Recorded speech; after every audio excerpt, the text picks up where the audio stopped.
ಪಾಠ 4 0. ಮಕ್ಕಳೇ, ಇವತ್ತು ನಾವು 0 ಬಗ್ಗೆ ಕಲಿಯಲಿದ್ದೇವೆ. ಒಂದು ಇಲ್ಲ, ಯಾರೂ ಇಲ್ಲ, ಏನೂ ಇಲ್ಲ ಅಂದರೆ ಅದನ್ನು 0 ಎಂದು ಕರೆಯುತ್ತೇವೆ. 0ಯನ್ನು ಹೀಗೆ ಬರೆಯುತ್ತೇವೆ. ಇಲ್ಲಿ ನೋಡಿ, ನೆಲದ ಮೇಲೆ ಎಷ್ಟು ಕೋತಿಗಳು ಕುಳಿತಿವೆ? 4 ಕೋತಿಗಳು. ಎಲ್ಲ ಕೋತಿಗಳು ಹೋದವು. ಈಗ ನೆಲದ ಮೇಲೆ ಕುಳಿತಿರುವ ಒಂದು ಕೋತಿಯೂ ಇಲ್ಲ. ಅಂದರೆ ಕೋತಿಗಳ ಸಂಖ್ಯೆ 0. ಎಷ್ಟು ಮಕ್ಕಳು ಆಟ ಆಡುತ್ತಿದ್ದಾರೆ? ಎಣಿಸೋಣ ಬನ್ನಿ. 3 ಮಕ್ಕಳು. ಎಲ್ಲರೂ ಮನೆಯ ಒಳಗೆ ಹೋದರು. ಈಗ ಮಕ್ಕಳು ಯಾರೂ ಆಟ ಆಡುತ್ತಿಲ್ಲ. ಅಂದರೆ ಆಟ ಆಡುತ್ತಿರುವವರ ಸಂಖ್ಯೆ 0. ಪ್ರತಿ ಬುಟ್ಟಿಯಲ್ಲಿ ಎಷ್ಟು ಹಣ್ಣುಗಳಿವೆ?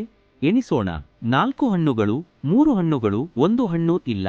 ಬುಟ್ಟಿಯಲ್ಲಿ ಹಣ್ಣುಗಳಿಲ್ಲದಿದ್ದರೆ ಹಣ್ಣುಗಳ ಸಂಖ್ಯೆ 0. ನೆಲದ ಮೇಲೆ ಒಂದು ಕೋತಿಯೂ ಇಲ್ಲ. ಅಂದರೆ ಕೋತಿಗಳ ಸಂಖ್ಯೆ 0.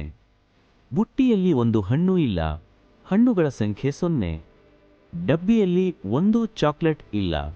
ಚಾಕ್ಲೇಟ್ಗಳ ಸಂಖ್ಯೆ 0. ಗಿಡದಲ್ಲಿ ಒಂದು ಹೂವಿಲ್ಲ.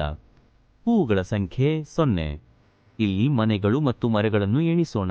2 ಮನೆಗಳಿವೆ, ಆದರೆ ಮರವಿಲ್ಲ. ಅಂದರೆ ಮರಗಳ ಸಂಖ್ಯೆ 0. ಇಲ್ಲಿ ಹಣ್ಣು ಮತ್ತು ಹೂವುಗಳಿವೆಯೇ? 5 ಹೂವುಗಳಿವೆ, ಆದರೆ ಒಂದು ಹಣ್ಣು ಇಲ್ಲ. ಹಣ್ಣುಗಳು 0. ನೀರಿನಲ್ಲಿ ಆಮೆ, ಮರದಲ್ಲಿ ಹಕ್ಕಿ ಇದೆಯೇ? ನೀರಿನಲ್ಲಿ ಒಂದು ಆಮೆ ಇದೆ, ಆದರೆ ಮರದ ಮೇಲೆ ಒಂದು ಹಕ್ಕಿಯೂ ಇಲ್ಲ. ಹಕ್ಕಿಗಳ ಸಂಖ್ಯೆ 0. ಹುಡುಗಿಯ ಬಳಿ ಎಷ್ಟು ಚೆಂಡುಗಳು ಮತ್ತು ಗೊಂಬೆಗಳಿವೆ? ಚೆಂಡುಗಳು ಒಂದೂ ಇಲ್ಲ, ಅಂದರೆ 0. ಆದರೆ ಅವಳು ಗೊಂಬೆಗಳೊಂದಿಗೆ ಆಟವಾಡುತ್ತಿದ್ದಾಳೆ. ಗೊಂಬೆಗಳ ಸಂಖ್ಯೆ 7. ಪೆಟ್ಟಿಗೆಯಲ್ಲಿ ಎಷ್ಟು ಪೆನ್ನುಗಳು ಮತ್ತು ಎಷ್ಟು ಪೆನ್ಸಿಲ್ಗಳಿವೆ? 3 ಪೆನ್ನುಗಳಿವೆ. ಪೆನ್ಸಿಲ್ ಒಂದೂ ಇಲ್ಲ, ಅಂದರೆ 0. ಮಕ್ಕಳೇ, 0 ನಮ್ಮ ಗಣಿತದ ಮಹತ್ವದ ಭಾಗವಾಗಿದೆ. ಹೆಚ್ಚಿನ ಆಸಕ್ತಿದಾಯಕ ವಿಷಯಗಳಿಗಾಗಿ ಸಬ್ಸ್ಕ್ರೈಬ್ ಆಗಿ. ನಮ್ಮ ಲೈಬ್ರರಿ.